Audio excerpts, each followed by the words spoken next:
এখানে যে বিজেপির প্রার্থী হয়েছে এমনিতে বিজেপির নেতা কর্মীরাই তাকে মানতে চায় না। তারপর আমি শুনছি তার পরিবারের একাধিক সদস্য অবৈধ মাদক পাচার কারবারের সাথে যুক্ত।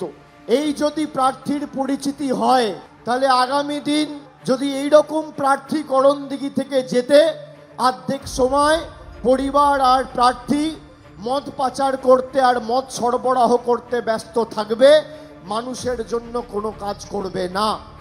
অপমানিত, নিপীড়িত, বঞ্চিত, শোষিত করা হয়েছে, তার উচিত শিক্ষা দেওয়ার ভোট। এই ভোট শুধুমাত্র তৃণমূলকে জেতানোর ভোট নয়, যারা আমাদের বাংলাদেশি বলেছে, যারা আমাদের অধিকারের টাকা আটকে রেখেছে, যারা আমাদের মৌলিক অধিকার কেড়ে নিয়েছে, সেই বহিরাগত বাংলা বিরোধী জমিদারদের উচিত শিক্ষা দেওয়ার ভোট। এই ভোট প্রতিবাদের ভোট, প্রতিরোধের ভোট, প্রতিশোধের ভোট। আগামী 23 তারিখ তাই জবাবটা লাইনে দাঁড়িয়েই দিতে হবে। কষ্ট হলেও জোড়া ফুলের বোতামটা টিপবেন আর দেখবেন দিল্লিতে ভূমিকম্প হবে আর থরথর করে মোদিবাবুর গদি কাঁপবে। এরা যে ভাষায় বোঝে এদের সে ভাষায় জবাব দিতে হবে।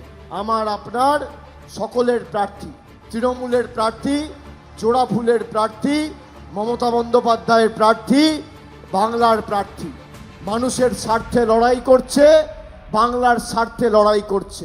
গৌতম পালকে আপনারা জেতাবেন আর করণদিঘির সার্বিক উন্নয়নের দায়িত্ব আমার সীমাবদ্ধ ক্ষমতা অনুযায়ী আমি আমার কাঁধে তুলে নিয়ে যাব।